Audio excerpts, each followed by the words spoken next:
The sound of the final buzzer means it's hangover time.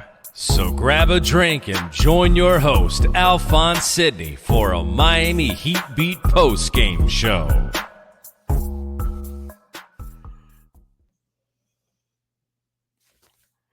I don't know what to say. Lately, the YouTube comments have been saying I'm too negative, that the show is too negative about this great juggernaut of a team. We need to be more positive, that we need to highlight all the great things that other teams are doing against us. Other teams that are missing every decent front court player they have.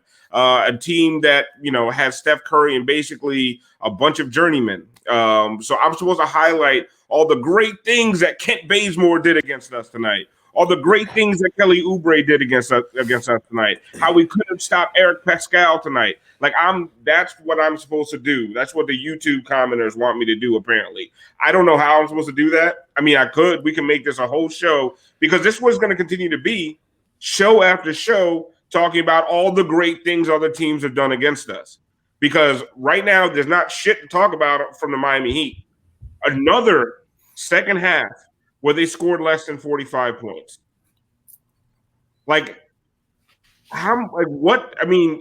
This offense is stuck in the mud. I mean, they scored 36 in the first quarter, then 25, 25, 19. It's 2021, and they're still playing like it's 1998. I don't understand. All right, because we all need drinks tonight, Brass. Let's find out what everybody's drinking.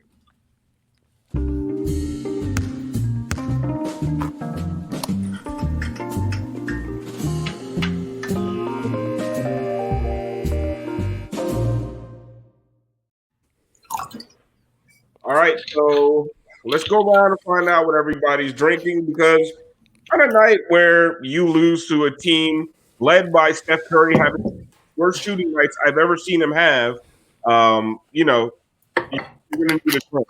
So, Brass, what are you drinking? It's late and I'm tired. I made a Mr. Black cold fashion, which is like a coffee liqueur, old fashioned coffee and rye. It's good. Oh, Mr. Nice. Need something to stay awake. I'm drinking the normal Sprite and vodka. I'm going to need something a lot stronger than this, like cocaine, to continue to stay awake for these games. Tiff, what are you drinking tonight? Nothing. I got to get up in like 5 hours. so I'm just angry and sober. Angry and sober. What a terrible fucking mix. Joey, what are you drinking tonight? Similar to Tiff, just a water. I don't think this team deserves any alcohol from me tonight. Only free liquids tonight. To you, Joey. Siobhan, what are you drinking tonight? Still with the one fist. They don't deserve my second yet, but we'll go ahead and finish out this bottle of Kindle. And yeah, that's what I got. It.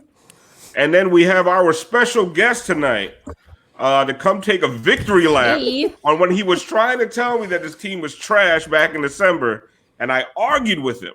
I said, no, wait till Jimmy's healthy. Wait till Bam's healthy. It's COVID. It's this and that. Not just ignoring the fact that we did nothing this offseason to get better. We actually got worse by letting some guys go with this pipe dream of Giannis. Whatever. I can criticize the front office all day. I do it after every game. But George has been trying to tell us for months that this team sucks. And there is no other sugarcoating it. We can't blame it on Goran. I'm gonna stop ranting. George, are you drinking tonight? No. I know you need one after you. No, I think I've got an ulcer. I'm not even kidding. Watching this team blow these last couple of games specifically, because I want to be wrong, right? So I want to be wrong, and I wanted them to win games against teams that they should beat. In the Clippers without Paul George and Kawhi and Pat Beverly, and a Warriors team without Draymond, which is a completely different team when Draymond's not there. So I am just literally sick to my stomach right now. I launched my iPad across the couch, and then I said, that was really stupid. I'm glad it didn't hit the floor. It has been a miserable experience the last couple of nights. And, tonight, I don't know. The Clippers one really upset me. I didn't think I could top that, but I'm pretty upset right now. I mean, how many times are we going to say this is the worst loss of the season? they're a bad team, man. That's it. They're a bad team. Like, you just got to come to grips with it. Right now, they are a bad team. Now, could they not become a bad team, at some point? Perhaps. But right now, they're a bad team. The Kelly Olynyk minutes are terrible, okay? Awful. Kelly Olynyk is not a starting caliber player in the NBA at this stage, particularly the way the game has evolved. He's a really nice player that you can plug in off the bench in spot minutes or a spot start. When you have to depend on him, there's a reason teams historically have not depended on him, including this one. So I'm not trying to put it all on Kelly Olynyk. But what I'm saying is this just shows the deficiencies this team has. And Avery Bradley being hurt stinks, right? I think he could have helped this team. Dragic being hurt stinks. But that's the reality of those two guys. Goran Dragic is going to be someone who's not going to be healthy for the rest of his career. And Avery Bradley has an injury history. And the Lakers got pretty lucky last year that he didn't get hurt. So, that's it. And this team just doesn't have enough, right? I mean, they're still targeting Tyler Hero and Duncan Robinson on defense, even though they're a little better in regards to competing. But this team needs a makeover. And whether that's Thaddeus Young or Rudy Gay or Nemanja Bjelica, they need somebody out there that can give them real minutes, that can defend a little, and that can rebound some and move the ball, obviously. I mean, they only went 9 deep on the first night of a back-to-back, Tiff, with Precious and Gabe being two of your guys off the bench, a rookie and a G League guy, right? Like George is saying, they just don't have an – and Kelly Olynyk is starting. He should be a bench guy. Kendrick Nunn should be a bench guy. They have 2 guys in the starting lineup that probably shouldn't be starters in this league. They don't have enough players. And then – guys like Duncan that they're counting on at times like this are not showing up. Like George said, you continue to count on Kelly Olynyk, and he's doing some kind of reverse off balance behind his head layup. You're 7 feet tall, bro. What the? How many layups is he going to blow? You know what I'm saying? He's 7 feet tall. At least 3 a game. There's at least like 3 a game where he's at the rim and it's just like off the fingertips or behind. And that's how many on the left side will he not shoot with his left hand? Well, I'll also say this, and I know that this might not be popular, but Jimmy was terrible tonight. By Jimmy standards, right? Like, I don't think there's any question. He'd probably call himself out. I don't, I'm sure the post game will be on shortly, but and I think, Mark Jackson made a good point down the stretch when Bam finally went up strong and yammed it on them. You just sometimes have to take over.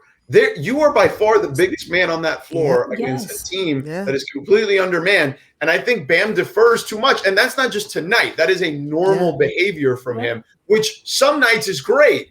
But when you're a team that's this undermanned, we need him to be more aggressive. If you're Eric Spoelstra, like, you need to say, we need you to be a guy who is going to go out there and dominate. And he's capable of doing that, but I feel like it's just in his nature to defer. Joey, the first half, they were going to George's point, they were being aggressive against a team missing all of its decent front court players, right? They were being aggressive going to the rim, and they were scoring in the paint, especially the first quarter. And then after that, nothing. I mean, Jimmy passing out of layups, Kelly missing layups, Bam going back to being not as aggressive again. After we've been talking about this all season long. It's not like you have reinforcements on the bench. If these guys aren't executing out there, they just don't have anything else.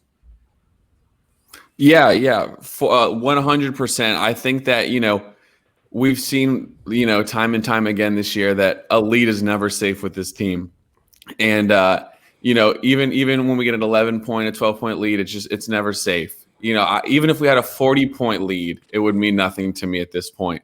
I feel like a parent with this team. I'm not upset. I'm just disappointed. That's just what it feels like. I'm just disappointed. I'm not surprised at all. Siobhan, these, a lot of people in the chat are calling out individual plays, right? Jimmy passing up the layup, Spo not calling a timeout. But the bigger thing to me is with 6 minutes left, the Heat are up by 9. I tweeted out, I've never been more terrified in my life. Yep. Like, we all knew that 9-point lead was not safe. And then Bam had the 5th foul. And I was like, with 5 minutes left, I said, I don't care how many fouls Bam has. Put him back in before Steph goes nuclear, before they cut it to 2 or 3, and then the Heat just don't even have a chance. I didn't care about the 5th foul, right? But I guess speak to that a little bit. The fact that with 6 minutes left with the lead, this team that you used to expect to close in those crunch time minutes completely collapses night after night. Yeah, it's really jarring. Like, it's almost like the team has or doesn't have the confidence in itself. Like they themselves get tight and get scared of their own lead when they're up, late in games. And I think some of it's a function of offense, or not having an offense that can get you something other than a DHO and a 3. But like you said, we were doing other things in the earlier portions of the game. Bam was being aggressive in the post. Bam was being that guy. George, I think you're absolutely right. Bam has to have more of that mentality of taking over. He sees and you can feel when the game starts to get away from you. And I don't know what it is about, getting up and then like pissing the lead away, but it happens far too often. We don't close quarters well. We don't finish games well. And then so nights like this where Jimmy is having a bad night. He's the closer. He's the one that is going to slow the game down, get to the free throw line. Didn't do that much. Passing out of layups. Like, so the one thing that we tend to maybe be able to count on when he's going right wasn't either. And so again, you see a product of not having an offense. You see a product of not having any other guys that can get their own basket. We don't have anybody that is a score first, F this, I see we're stalling, let me take this over, give me the rock, give me the ball, get out the way. We don't have any of that outside of Jimmy Butler. And sporadically when Bam, decides to when Bam feels like showing up. When Bam feels like it. Golden State, they have a guy. They know they have a guy, and they know they have a system around that guy, and they have other competent parts that feed into that whole thing. And our system is 3s or Jimmy get to the line. I think it's pretty hilarious that there was a contingent, and I'm sure there are not very many anymore. And if they are, they're probably in hiding somewhere. That did not want this team to trade Tyler Hero and Duncan Robinson. Or James. The depth. They didn't want to give up the depth or the young talent. They didn't want to give up the young talent. Assets. Yeah. But you look at this team and all this depth, all these assets, they can't beat a depleted Warriors team. They can't beat a depleted Clippers team. That 4-game win streak, George, I'm sorry, that was fool's gold. It was total fool's gold. It was against a bunch of bad teams, teams that are worse than them. This much. Yeah. Right. We eked by. We eked by every game. This team needs. Now, look, I do think to the point I made earlier. If this team makes a move, and I don't know if they've got the available assets to make this even happen, right? But they need a move like they had last year when they added Crowder and Iguodala. Now, by the way, that also benefited from the time off, right? Because those guys, at least mentally, could prepare themselves, even though physically they couldn't, right? They could give them the game plan, the system. They could explain to them, what we're doing. Here's some video and some cut-ups of stuff that we do. Here's how I think you can fit into the equation, et cetera, et cetera, et cetera, right? They may not have that luxury now, but they need at least 2 players in this rotation that can allow them to have actual depth, right? The depth that everyone perceived that they have, because they no longer have that. I mean, any 2 guys they bring in right now, any guard, if a guy like Blake Griffin gets bought out and they pick him up off of waivers, or they pick him up in a buyout, he's going to start for this team. Yes. Yeah. If they somehow can finagle a George Hill situation, he's going to start for this team. Yes. That just shows you that they are bad. Because guys that are getting dumped by other teams would start on this team right now. Because we only have depth in relation. Again, you only have depth in relation to what your superstars are doing. When you're relying on your depth to be your first line, your first guys, you by definition don't have depth. Correct. And we're calling for this. It's going to start driving me nuts. Like, people in the chat are calling for Max Strus. Mr. Fourth Quarter. Okay, so the other day when Eric Reed called him Mr. Fourth Quarter, I knew this season was over. Yeah. Like when Max Strus is Mr. Fourth Quarter, and when Gabe Vincent's on promotional tweets, like, you know, it might be either make a move or, you know, I'm never for the move for the sake of making a move, but Jack, welcome into the show. Alfonso Hoops in the corner. Jack, Are you in Spain? No, I'm in Texas. I was supposed to be on tonight, but That's is the even first worse time I've had power. Right now, in Texas. wait for it. Yeah, I don't have running Considering water, everything which that's happening right now. explains this. And I've been basically under like 10 blankets, shivering since Monday, and this has been the worst part of my week. Yeah. No, I mean, it's brutal, and Sedano, you're exactly right on this. This is a roster that was built for them to make that kind of Solomon Hill Iguodala trade again. And whether it's just like they kept passing up on opportunities to make the trade or just never materialized, it kind of seemed like, I don't know, they were chasing something that just wasn't going to happen. You know, the Giannis thing, that would have been the ideal. It seemed like they really set themselves up to chase somebody like that, and they really thought they had a chance, and it just didn't materialize. And then early in the season, there were some trade opportunities, and that didn't materialize, and they just kind of hung on for too long. And I can't imagine any trade they make really like lifting them up to that point, because like you said, the rest had so much to do with it, and they're just beaten down. They're a tired team. I don't know how they're going to find time to get Goran rested, to get Jimmy rested, to make that kind of deep playoff run that they made last year. That was like predicated on several months of rest and kind of Playoffs. Them coalescing off. Yeah, they got a full. They're not. Listen, we're not even looking I mean, at that yet. we can also talk about whether they're going to make the playoffs. But honestly, I'd be talking about tanking right now, but we don't have a draft pick. Yeah. Yeah. I mean, look, you could finagle, and it's not going to be easy because, again, they don't have the assets, right? But if you gave me an opportunity to pluck two guys, right, off a roster or two or three guys that would be off rosters, you named one of them in George Hill, right? He would be a guy that I would look at, defends, shoots threes, plays smart, right? Thaddeus Young is another guy that I think would fit well on this team. And then you give me either Bielitsa or Gay, right? Like, give me one of those two guys. If those three guys, you could put them on this roster, then all of a sudden I feel a lot better about this roster. But they don't have the ability to make those because they're guys on completely different teams. So unless they're going to do some sort of 4-team trade, I don't. I mean, Riley's done it before. George, I got this question for you, and I asked it the other day. When's the last time, outside of Josh Richardson, maybe, that you remember the Heat selling high on a player?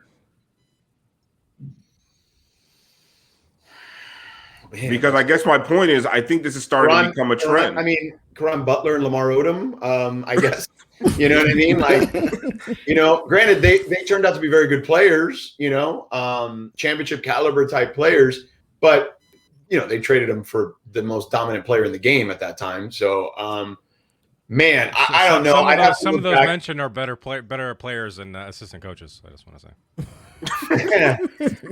I'd have to look back at each individual team and just see how it all worked out. But yeah, there's just not a ton of examples. And I think, and Joey, we've talked about this a little bit on the show. Like, I think there was a little bit of this offseason, and that the Heat fan base has this too. Like George was saying earlier, like, we can't give up. You know, I'm going to put KZ in a Harden trade. Like, you hear some of the wildest shit on Heat Twitter. Like, Alf, I was doing sports talk radio in Miami in 2003 and 4 when they traded for Shaq.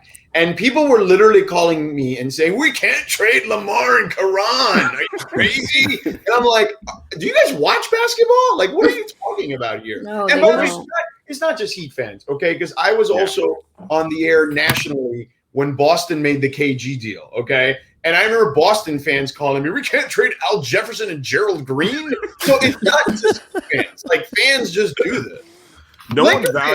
Laker fans didn't want to give up Brandon Ingram and Lonzo Ball, right? Like, for AD. Like, this is fans do this. And then if you don't pull it off, you live to regret it. And this is what happens.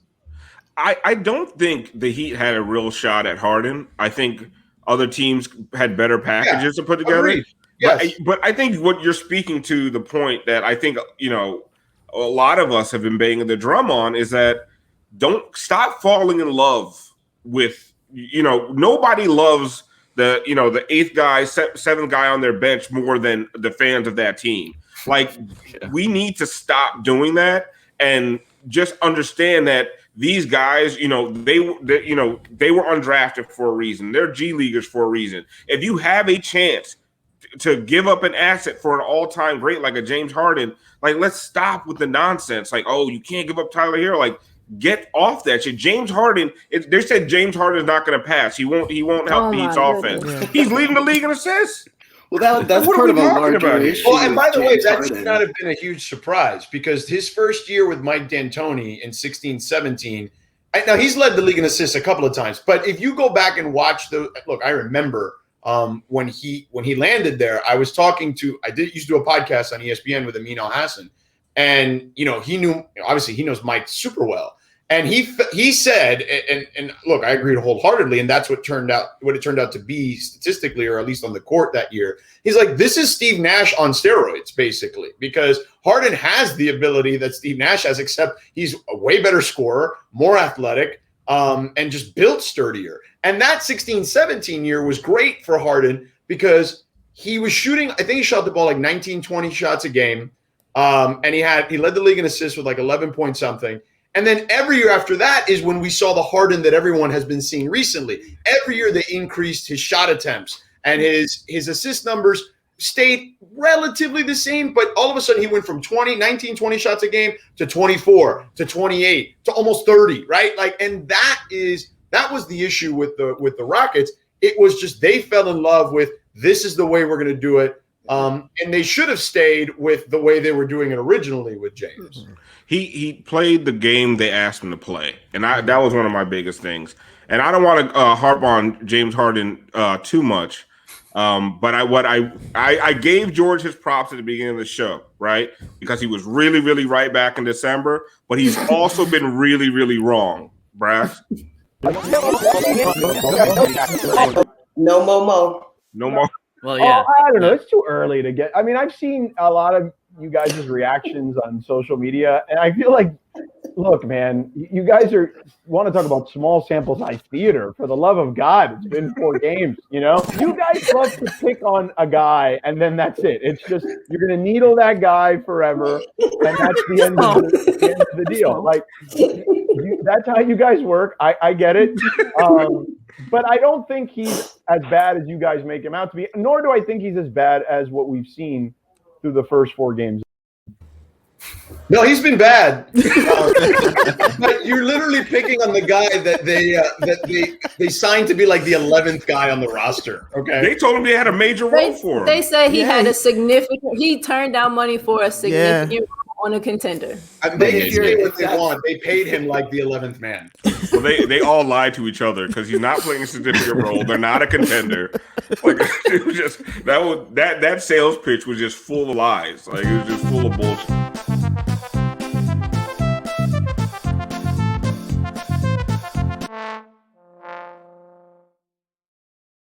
His highlight of the season.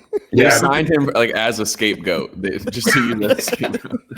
But that's to the point. Like, if you get to the point where Mo Harkless is making or breaking your season, the season wasn't going to go that well for you.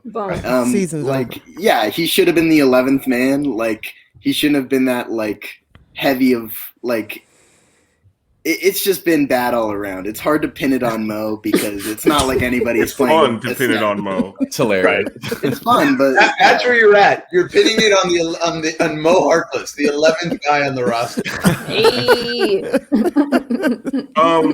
There was a question in chat about Spo, and listen, I'm not. Everybody's to blame. Like, I'm a huge Spo apologist, if you will. I think he's the best coach in basketball. I mean, this year. George, what do you think of the job Spo's been doing? Yeah, I think, look, I'm with you. Everyone is to blame here. I think that he has had moments where I'm wondering what's going on there. even tonight, right? Why not call timeout there at the end? They've tried we're not going to call timeout thing and just let the clock run out and try to see if they can get something in a scramble. And it hasn't worked. This team is clearly in disarray at the end of game. I understand you want to give them the confidence. Because, look, Phil Jackson used to do this stuff all the time too, right? Like, but he also had, look who he had. We don't have scramble. We don't have Michael, Jordan, Scottie Pippen, and Shaq and Kobe. But my point is, Phil used to do that stuff, and it used to drive people nuts. We forget that stuff because it's been so long, and Twitter wasn't around back then. He never called timeouts. But he never called timeouts, and at the end, it worked out because he had those guys, right? Yes. But in individual games, that stuff happened all the time. But I think if you're in Spo's situation where every game really matters now, okay? You're 28 games into the season, in a 72-game season, like you are running out of time. You can no longer experiment. I think that now you have to coach as disciplined, and maybe it becomes being extra rigid, and that's not his style normally. He's not a micromanager. He's not a Rick Carlisle, who point guards don't love playing for necessarily, pre-Luka. But I think that maybe you have to be a bit more rigid in this case. So, and look, they missed Dan Craig. I know that nobody wants to talk about that, but Dan Craig was his lead assistant for a reason. It's someone, they had a great bond, a great trust. If Dan suggested something, he certainly took it under consideration. And that's not to say that, that Dan Craig is the end-all, be-all. Eric Spoelstra is still an elite coach. Eric Spoelstra is still one of the best coaches. He's just not having a great season. Like no one is having a great season in this franchise, including the front office, including the players. He's won championships without Dan Craig as his lead assistant. So I'm not blaming it on that. But to your point, I think Eric may have to kind of change some things and look at some of the things he's doing too. Yeah. Tiff, the job Spo's been doing this year. Yeah, I mean, it is. It's like I don't have enough fingers to just point at everybody. It's like the Spider-Man meme. Yeah, it's like so many Spider-Man. Yeah, it's on everybody. Like, like we were saying earlier, you have who you have. We don't have great defensive players. We have adequate to not adequate offensive players. We don't have any chemistry. It's like, this is what you got. So he's trying to do the best he can do with what we have. Obviously, it isn't working, but I mean, I don't know how much more he can do. He can't go out there and play defense. He can't go out there and handle the ball. He can't force Bam to be aggressive. So he'd probably be the best point guard on this team right now. He might be. And here's the thing, Siobhan, when we talk about he's making do with what he has, but when he's playing teams that are depleted, bad teams, where the talent level is either we're more talented or it's level, we're losing those games, or sometimes we're losing them big. Yeah. Go ahead. No, go ahead. No, I agree. And so maybe that is him, or maybe the talent just is not what we think that it is. Right. And if we are, maybe in theory more talented than some of these other guys and these other teams, we do not have the heart, we do not have the guts, we don't have the attitude that it takes. The saying, hard work beats talent when talent doesn't play hard. That's what's happening. We think that we're talented, and then we're either getting proven to not be, or to just not want it, not dog it out, not, be disciplined, not defend, all of the things. And I think people hear talent, they automatically, you think of offensive talent. There are other areas of talent and skill, and there's other things that go into making a good player and in the totality of a good basketball team. So you can say we have guys who maybe can shoot and they can't get their own shot, they can't defend, they can shoot a ball, but that does not mean that, that they are more talented and that we can just go out and out talent these teams. We're not good enough. We're not talented enough. We out-talented the Knicks. That's about it. She's right. We're not more talented than these teams. If we were, we would win the game. We're not built to outscore these people. And as presently constructed, we're not built to be defending anyone. We're Defense not good. needs to be and it's okay to say it. We're not built to score at all. It's a two-way thing. It's like practically you can't really win games when like their offense is not lighting the world on fire. They have one 40% 3-point shooter, so they're not the shooting team that we saw last year. They're also not the defensive team we saw last year. Jay was like the glue guy. He kept the team together. I don't think it's all on him. Like I think the team's also more tired, but like they don't have the defensive personnel. So then you let like I don't know, you get like a Malik Monk game, or you get like a Morris game, where like somebody just gets going from 3 and you don't have the firepower to keep up with that. And it's going to happen again and again because it's the NBA. And if you let somebody open for 3 like that, like you're going to get torched from time to Jack, time. you know what that means? If you don't have it on the offenent end and you don't have it on the defensive end, you're not good. Yeah. Like, you're not. But it's okay. It's okay to just be like, it's not working. There are things that are missing from last year. There are a couple of, Jay's not lighting the world on fire, but what I would give just to have his defensive toughness right now, or just his stick-to-itiveness. Like, he plays hard.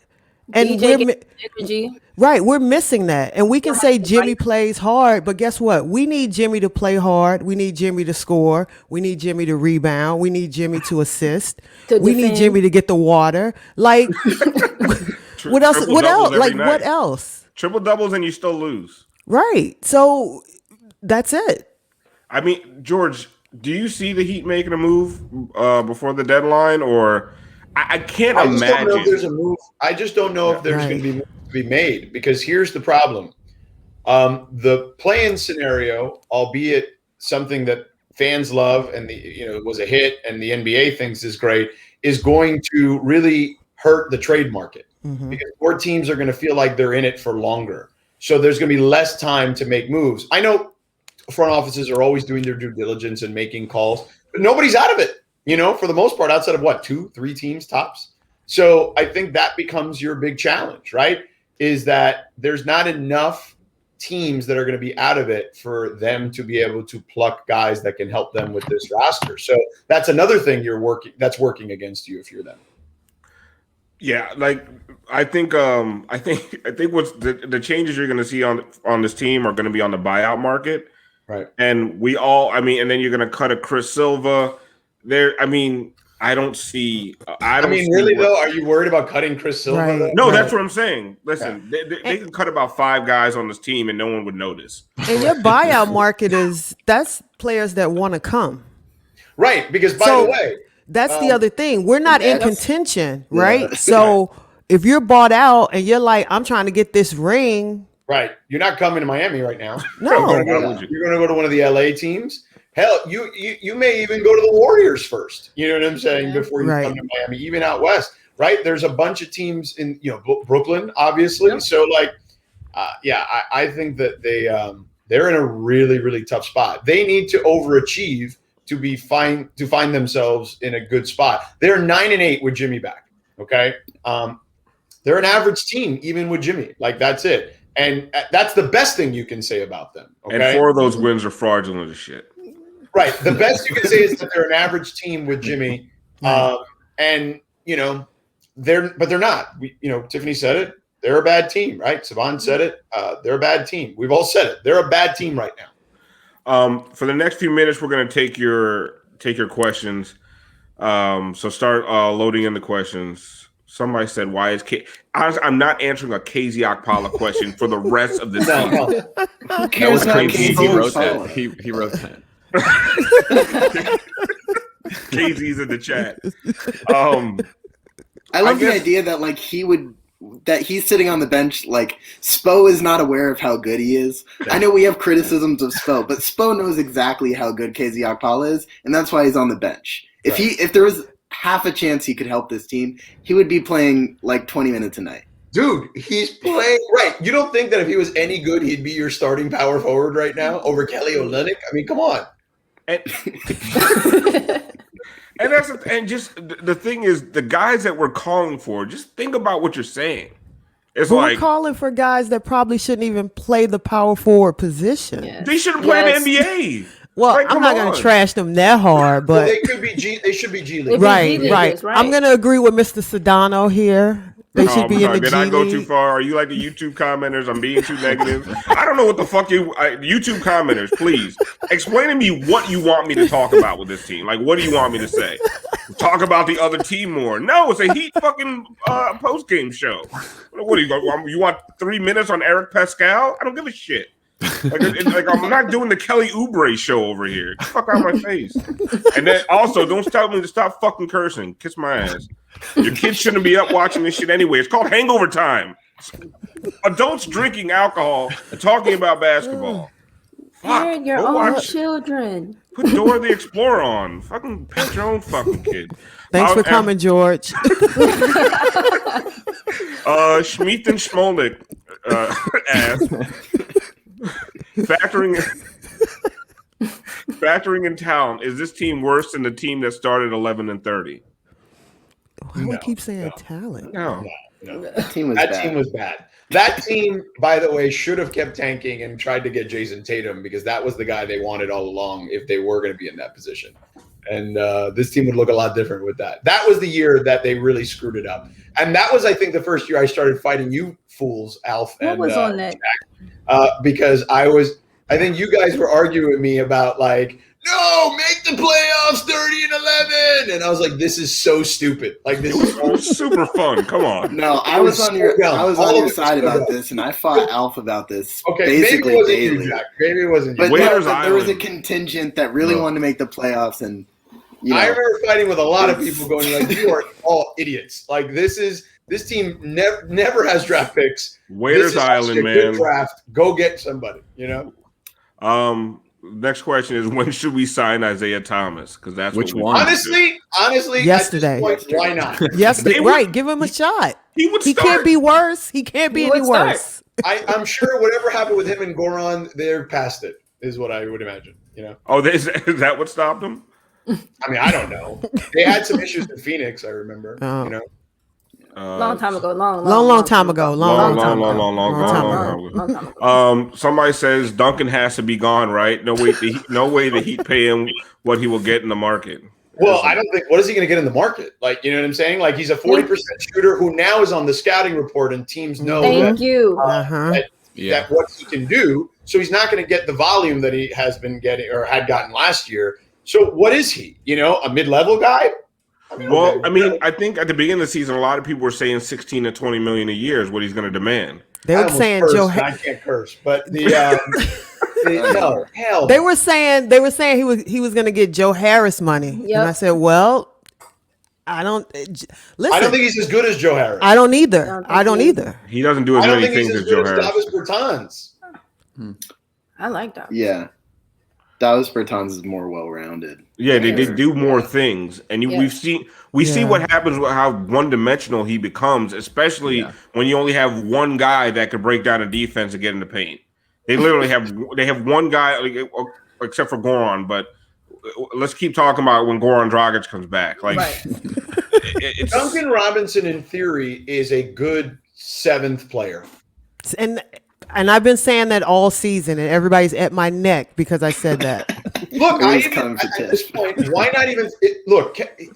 It can't. I guess it depends on matchups, right? Spo has done this, or you've already played 16 different lineups, right? Right. Like against small teams, start him at the 4. What do you have to lose? Is he worse than Kelly Olynyk out there? Like, seriously? I mean, is Duncan going to get a total of 4 rebounds? I mean, he did get a total of 4 rebounds. He just can't handle the ball. So right.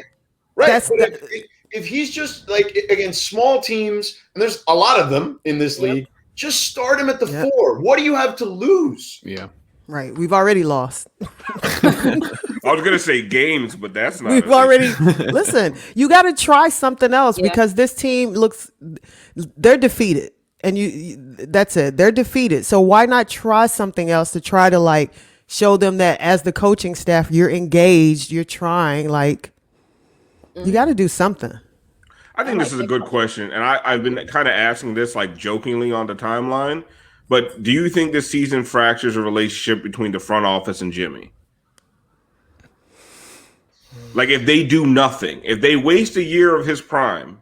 No, surrounding him with Gabe Vincent, KZ Okpala, Well, and I Max think Strus. he wanted to keep a lot. I was going to say, did he want to keep everybody? Because if he did, then that's on him. My sense is he was fine with keeping the roster intact and just adding some pieces to fill some of the voids. I feel like he was in on this plan.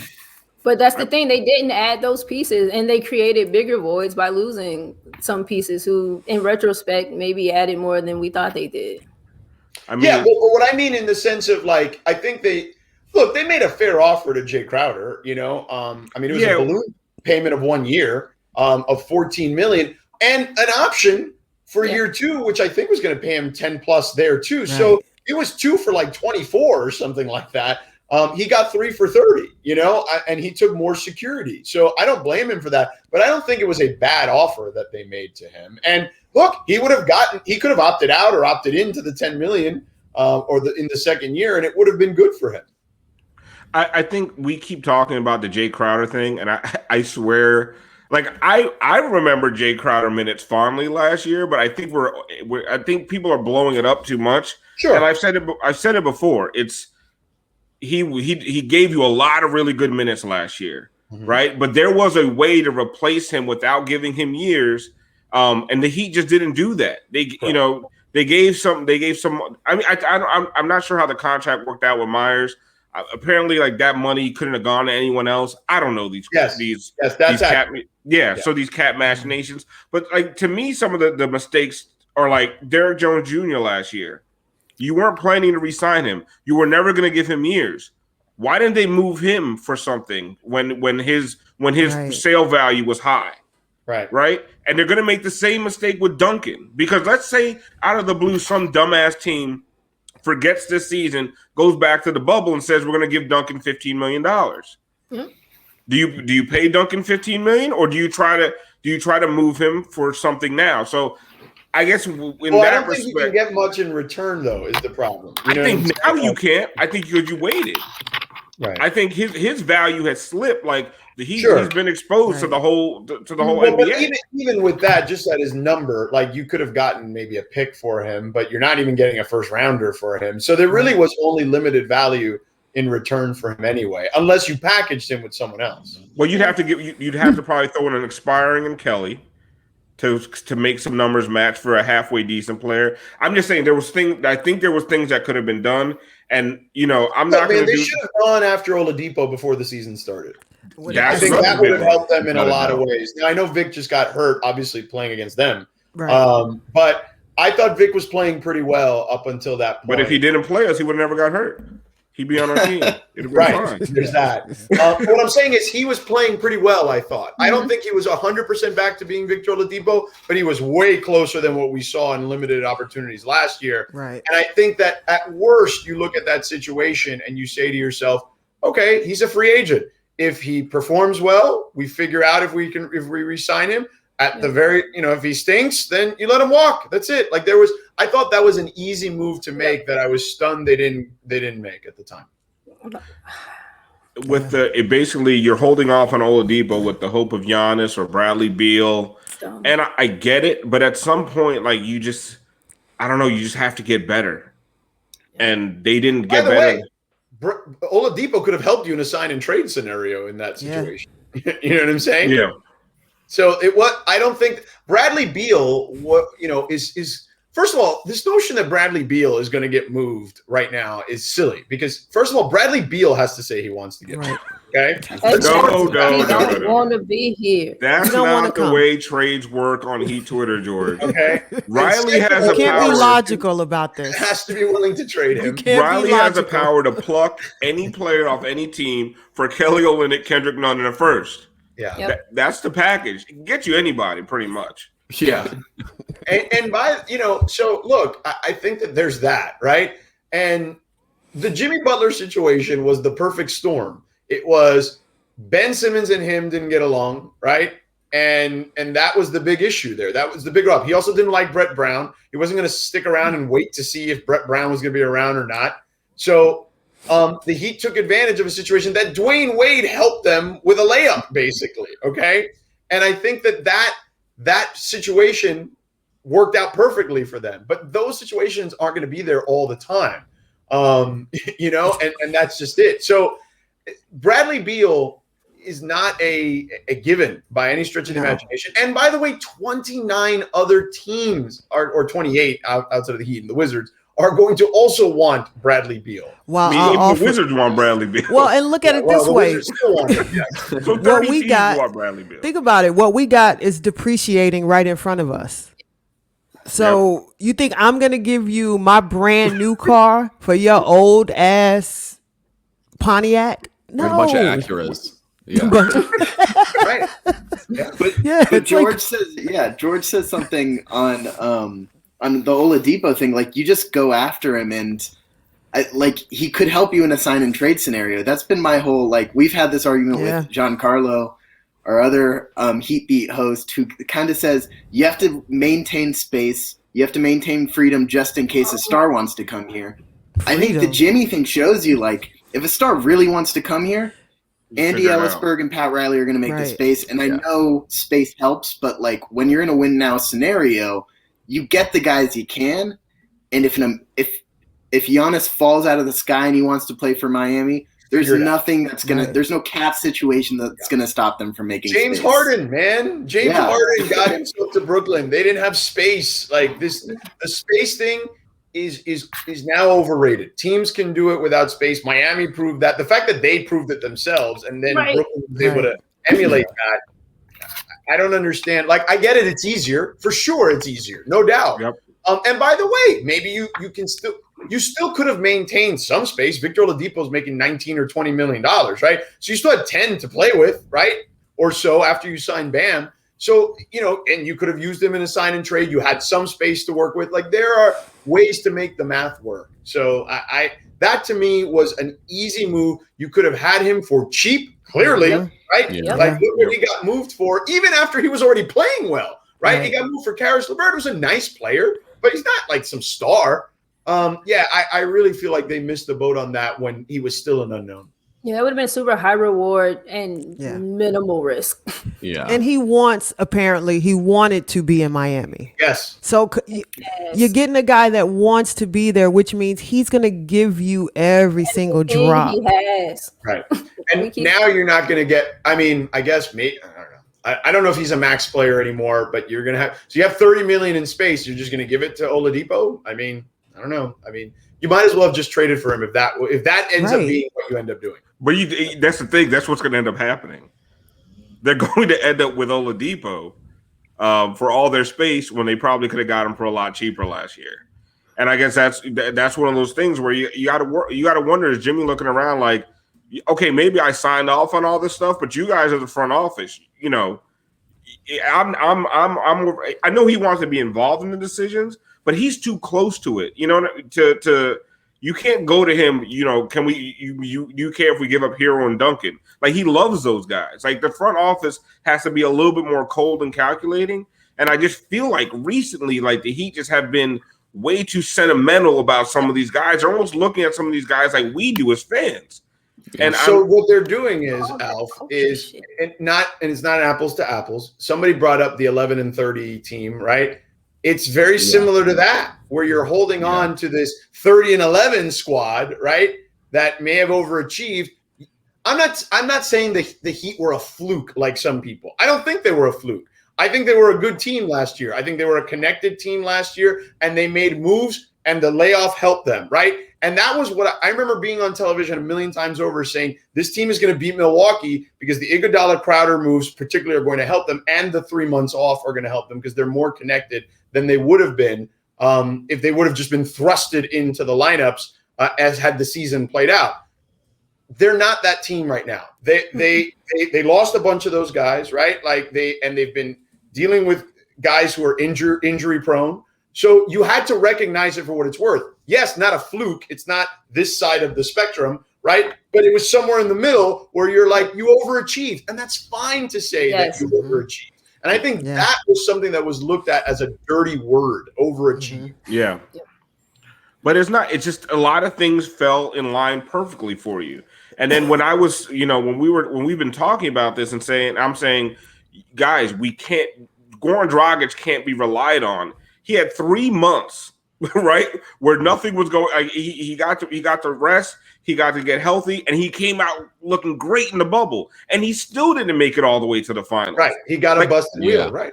If your plan was Jimmy Butler are going to be our main ball handler, Tyler Hero is going to make this magical leap, right? And we're going to depend on healthy Goran Dragic, you failed. 70 days. All that's going to like take care of itself. Right. 70 days. Like what we really need is like Rudy Gobert to cause another outbreak and shut the season down. Yeah. Outside of that, like I don't know how Joey crosses the finger. It's just one of those things where, yeah, like everything played in their favor during the bubble. And then you had to realize, like, as much as it was legitimate, like this is another year with the shortest offseason in NBA history, particularly for your team, that was always going to hit the Heat harder than it hit the Lakers, like, because we don't have LeBron, who's an android, and like we did, Goran came off like kind of hurt. Bam was kind of banged up. Jimmy plays like one of the most high contact games in the league. Like it was never going to go smoothly for them. And I don't know. I guess it was pride or something where I think they just bought into themselves a little more than they should have. Yeah. And that was the 11-30 conundrum, right? Where it's like, all that they culture, just bought into themselves. This is how we do it. We're going to tough it out. We're going to grind it out. We're going to be the hardest working, all of that stuff. Like, why work hard every single game when you don't have to? That gets draining. It gets tiring. I will say I didn't drink the Kool-Aid as badly this time. Like last time I was like fighting Sedano about James Johnson deserving 4 years. Like, you got to pay him. Like James Johnson's like the new Jay Crowder. All right, guys, we were trying to find a joke to end this on, but listen, we started out with a joke of a game. So we should just post the final score. Like they're playing the replay on Fox Sports, and I want to know who's watching this. I had on right now, but I'm definitely not watching it. And I just saw Duncan cut to the basket for like this second layup. And I'm like, okay, that was the first. That was the last cut. To get Duncan on the block, but we're not. I was so pissed. I was heated. That was the last cut he made all night. Anyone made all night. Yeah, that 36-point first quarter was it really set us up for us. Now I'm mad again. I'm mad that they lost it. That they blew games to the Clippers without Kawhi and Paul George and Pat Bev, and to a Warriors team missing Draymond particularly. They're showing you who they are. Now we just got to stop. We know who they are. This is it. Yep, for sure. So let's, not fall into the trap. Like, if they win a good game, they win. If they lose, we know. Like, that's it. I picked a hell of a season to do post-game shows. I should have never followed you here.